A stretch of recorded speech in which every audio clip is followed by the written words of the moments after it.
నిజంగా కొన్నిసార్లు విపరీతమైన కోపం వస్తుంది. పట్టలేనంత ఆగ్రహం వస్తుంది. వాడి మొహం పగలగొట్టాలనిపిస్తుంది. యెస్, నిజమే, కోపం వస్తుంది. ఎందుకంటే మనం కూడా మనుషులమే కదా. అంతమంది ముందు హేళన చేస్తే, ఎగతాళి చేస్తే, అసలు వీడి వల్ల ఏమీ కాదు, వీడేమి చేయలేడు అని నీ మీద హాస్యం ఆడితే కోపం రాదా? విపరీతమైన కోపం వస్తుంది కదా. ముఖ్యంగా ఏదైనా ఫంక్షన్లో, అంటే బర్త్డే పార్టీలో కానీ, ఏదైనా గృహప్రవేశం జరుగుతున్నప్పుడు కానీ, ఏదైనా పెళ్ళిలో కానీ చాలామంది గ్యాదర్ అవుతారు, బంధువులందరూ కూడా. అందరూ అలా ఉంటారని చెప్పను, కానీ కొంతమంది ఉంటారు. వాళ్ళు ఏం చేస్తారంటే, రే వీడింతేరా, వీడి వల్ల ఏమీ కాదు, వీడేమీ చేయలేడు, వీడికి అంత సీన్ లేదు, వీళ్ళ ఫ్యామిలీ ఎప్పటికీ ఇంతే, వీళ్ళ జీవితంలో మార్పు రాదు, అంతేరా వీళ్ళ బతుకులు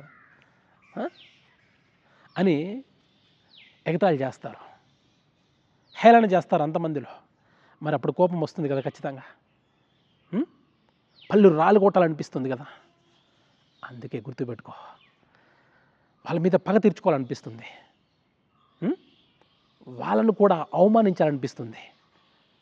కానీ పగ ఎలా తీర్చుకోవాలో తెలుసా? అలాంటి వాళ్ళ మీద ఎవరైతే నిన్ను హేళన చేశారో, ఎవడైతే నిన్ను ఎగతాళి చేశాడో వాని మీద పగ ఎలా తీర్చుకోవాలో తెలుసా? కోప్పడి కాదు, వాడిని కొట్టి కాదు, వాడిని తిట్టి కాదు. అది కాదు పగ తీర్చుకోవడం అంటే. వాడు నిన్ను ఎగతాళి చేసినప్పుడు, వాడు నిన్ను హేళన చేసినప్పుడు జస్ట్ ఒక చిరునవ్వు ఉండాలి నీ మొహం మీద.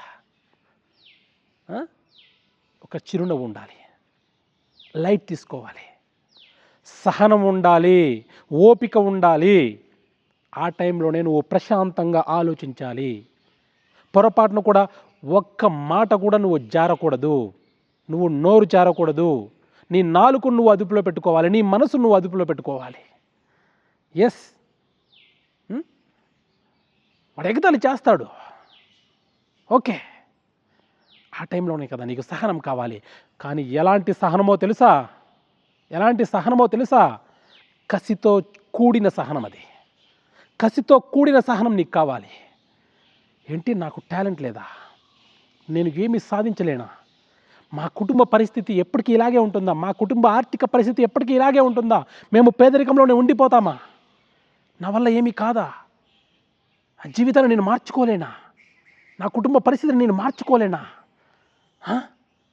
అన్న కసి నీకు కావాలి. అప్పుడే ఒక గొప్ప నిర్ణయం తీసుకో. ఎస్, నేను సాధిస్తాను, సాధించి తీరుతాను అని ఒక గొప్ప లక్ష్యాన్ని ఏర్పాటు చేసుకో. కానీ నువ్వు ఎవరికి చెప్పాల్సిన అవసరం లేదు. నిన్ను ఎవడైతే హేళన చేశాడో వాడికి కూడా నువ్వు చెప్పాల్సిన అవసరం లేరా. రే, నేను ఒక రోజున ఏదైనా ఒక గొప్ప స్థాయికి చేరుకుంటానో నువ్వు చెప్పాల్సిన అవసరం లేదు, చెప్పొద్దు కూడా. సైలెంట్గా. టైం పడుతుంది, చాలా సమయం కావాలి దానికి. జీవితంలో గొప్పగా ఎదగడానికి ఖచ్చితంగా టైం కావాలి. నిరంతరం ప్రయత్నించు, ప్రయాణం మొదలుపెట్టు, ఖచ్చితంగా నీకు సక్సెస్ వచ్చి తీరుతుంది. ఎందుకంటే కసి ఉంది కదా, అవమానపడ్డావు కదా. గొప్పగా ఎదుగు. అప్పుడు కూడా నువ్వు వాడికి చెప్పాల్సిన అవసరం లేదు. రే, నేను ఎదిగానురా, నీ జీవితంలో ఇంత ఉన్నత స్థాయికి వచ్చాను అని నువ్వు వాడికి చెప్పాల్సిన అవసరం లేదు. ఆటోమేటిక్గా వాడికే తెలుస్తుంది. అప్పుడు వాడే అంటాడు, అరే నాకు తెలుసురా, వీడు ఖచ్చితంగా ఈ స్థాయి చేరుకుంటాడు అని. సో అప్పుడు కూడా నువ్వు వాడిని ఒక్క మాట కూడా అనాల్సిన అవసరమే లేదు. ఎందుకంటే అదే నువ్వు పగ తీర్చుకోవడం అంటే. అప్పుడు ఆటోమేటిక్గా వాడే రియలైజ్ అవుతాడు, వాడే అసూయతో చచ్చిపోతాడు. అప్పుడు వాడే రియలైజ్ అవుతాడు, అరే ఆ రోజు నేను ఎంత తప్పు చేశాను. పశ్చాత్తాపంతో కుంగిపోతాడు ఖచ్చితంగా. ఒకవేళ పశ్చాత్తాపం లేకపోయినా కూడా అసూయతో రగిలిపోతాడు, అరే నేను ఏం చేయలేకపోయానే, వీడు ఈరోజు ఇంత స్థాయికి ఎదిగాడే అని.